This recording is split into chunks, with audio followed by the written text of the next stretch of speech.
I would like to stop talking about generative AI making games because it's never going to happen. But they keep talking about it. So I'm going to talk about it. And it's also, I think, kind of helpful to look at why these people talk about this zany BS the way they do. Because it tells you the real problem in the game industry right now isn't about people who are working in the trenches trying to make the best possible game or making a game that represents them or what they care about. But there's this whole other layer of just stupid people that get in the way. And we're going to highlight one of those people today. And this person is recently posted about how all games are just going to be made by generative AI pretty soon. What year do they say? 2032. So in 7 years, all games are just going to be made by generative AI. This person's Ethan Levy. If you've ever heard of Ethan Levy before, it's probably from the Deconstructor of Fun podcast. We're going to talk about them a little bit as well. And Ethan is one of those people that jumps from tech trend to tech trend, right? So he was really big in NFTs. He was really big in Web3. It was going to be the future of gaming. Oh my God, how could you even do that? So much so, the Deconstructor of Fun podcast, which was mainly really about mobile games, but about gaming in general, started a weekly edition of Web3 gaming. And they had an entire podcast every week dedicated to Web3 and NFTs because they were the future and you were stupid, you were crazy for not doing them. Why do people do that? Why do they go from that where they're not an expert and never produced anything of value to now AI and never anything of value? And he's making Roblox games and nothing of value. Think about if you were in high school and you're in calculus class and your teacher's like, hey, tomorrow we're going to have a test. And it's your first test of the year. And you're like, hey, guess what? I'm not going to take the test because in 2 weeks, I am going to score the highest score you've ever seen on that test. Teacher's like, okay. And then in 2 weeks, you're like, hey, in 3 weeks from now, the test score I'm going to get is going to be insane. And you just keep doing that all semester until the semester ends and you've never done anything. And then you go on to your next class and you're like, hey, English teacher, in 2 weeks, I'm going to tell you the best, right? They never have to be judged. They never have to produce. They never have to create anything. And this lets them then just keep going on and on and on. And that's what they do. These are talentless people who have learned to play the system of social engineering. And this is the way that they can raise money for whatever thing they're working on, or right, because they're always in the latest trend. Oh my God, you got to be doing what we're doing. So, okay, let's get to his actual point here. His post is the jank AI apocalypse that will kill the game industry. And his thing is that the next Kojima isn't going to come from making games, but instead it's going to be some 18-year-old woman from Bangladesh. And she's not a programmer. She's not an artist. She's not a game designer. She hasn't gone anywhere to learn anything except TikTok.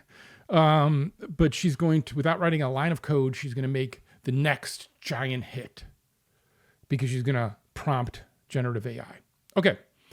And then he goes on to say, you'll also make your own God of War of generative AI. So I'm going to challenge anybody out there right now, without mentioning God of War itself, describe God of War in a prompt.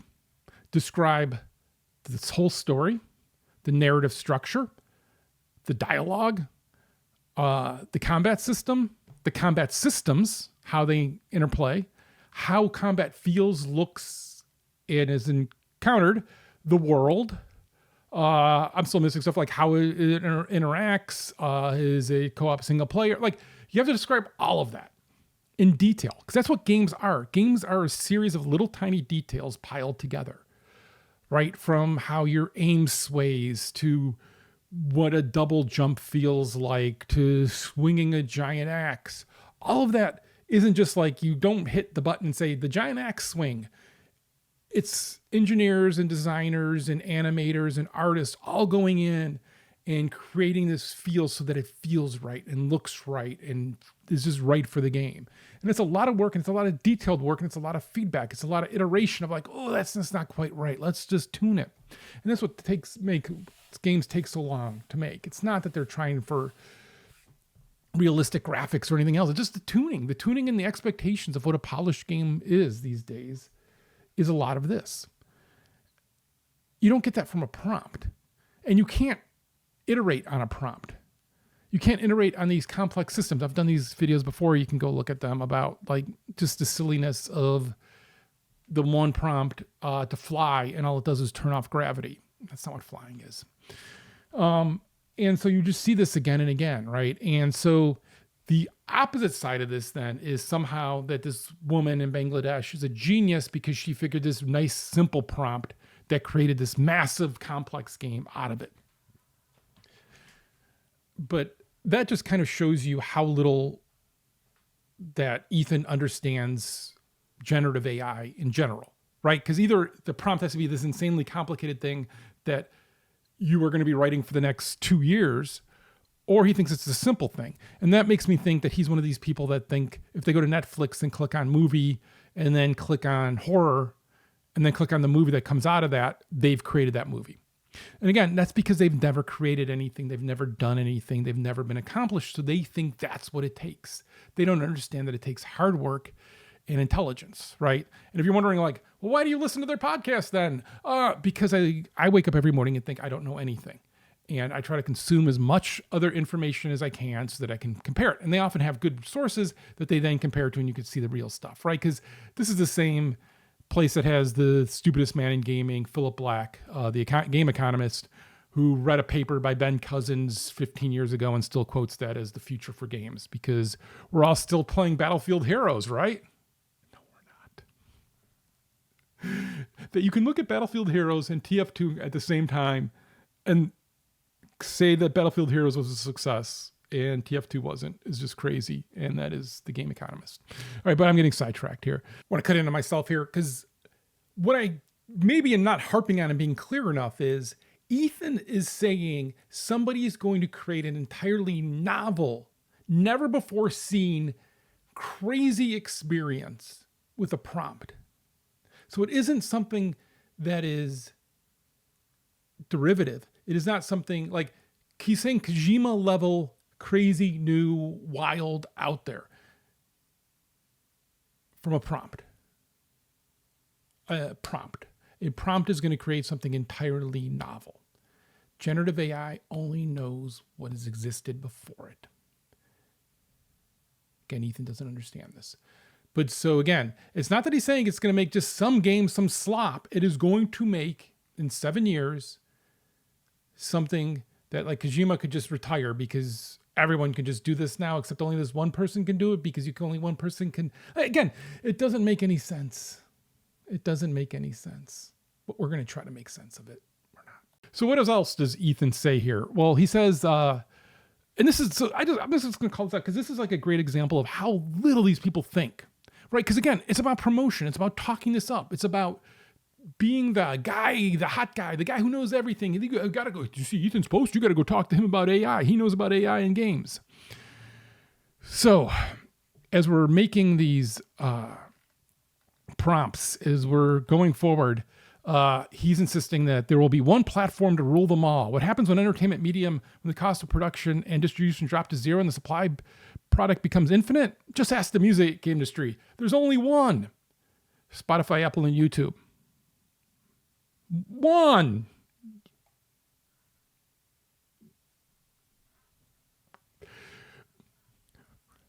Spotify, Apple, YouTube. That's 3. Now, that's ignoring all the other, like Tidal and all the others that have risen up.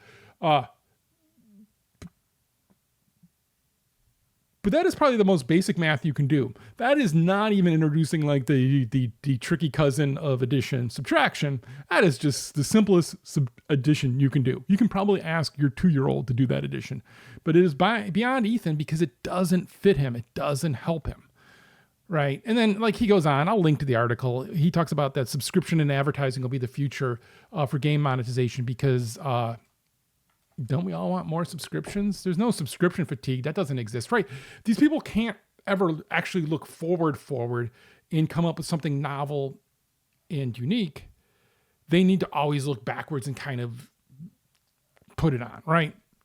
And that's the same thing, right, of the prompt engineering he's talking about for this game this woman from Bangladesh is going to make, because you can't make something novel by simple words, by like 3 words being like, oh, can't say God of War, Greek mythology, axes, and then, oh my God, right? That doesn't work that way. It takes work to make that. And that's what these people don't understand. But Ethan will go out there and he'll throw this up there, and then some executive will read this and be like, oh, like the comments are like, oh, you got me, man. This is so insightful. And it's like, oh, no, you guys are all just idiots. And of course, he's saying it's inevitable. It's inevitable. How's this for inevitable? But in the end, all of us will eventually buy 3D TV sets because we won't have a choice. There's a quote about 3D TVs and how they were inevitable. Nothing is inevitable. Nothing. Well, we're going to talk about the one thing that is inevitable. But technology is not all inevitable. We are all not in the metaverse right now with our 3D TVs. Inevitable happens when people want it, when they're excited about the output, when they get that rolling of just excitement and thrill and jump in. And you don't see that in generative AI and the games that it creates, because there is nothing there and there is nothing there. And if you're thinking like, well, look at this technology today, by tomorrow, go back and listen to how people talked about when VR first came out, when the latest generation, the generation I was involved in. I would have to tell these people to stop talking, because it'd be like, well, if this is the first year, by year 2, my God, they'll just be beaming this in with laser beams. It'll be pushed down and we'll be just putting in contact lenses. Like, no. Look at your phone, right? Your phone is pretty much the same thing for the last 20 years. Yeah, there's a big breakthrough in the apps on it. Have been interesting. Oh, I shouldn't show that. Who knows what's on that? Who knows what notifications you just saw? But right, like, that's not how technology works. And so that's not the growth curve of it. And so that's not happening. So again, why do people do this? Why do people like Ethan come out and talk about all this nonsense? Well, so first of all, he's talking the game that Roblox is talking, because he's on the Roblox platform, pumping out failure after failure, talking about how it's that other developers aren't on Roblox, and that's somehow our fault that his game, I don't know. Right? But it's also, the entire podcast now is a consultant. See, you can now ask them to consult for you. Besides the person who just talks about all the time that everybody's a rock star, I honestly don't know what they do for you. But right, consultants. Because again, consultants are the person in high school who's going to go on and on about next year. Oh, I told you what to do and you didn't do it. My consultancy is going to say, make a good game, right? And that's one of the problems with the mature industry like the game industry now, is that you can have these consultants come in and fill this void where they're just talking whack. And they're talking and reading Ethan's post and going, oh, this guy knows what he's talking about.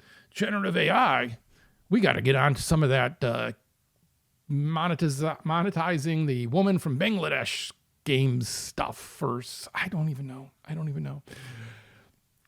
try to talk about this. Like, I want a full disclaimer.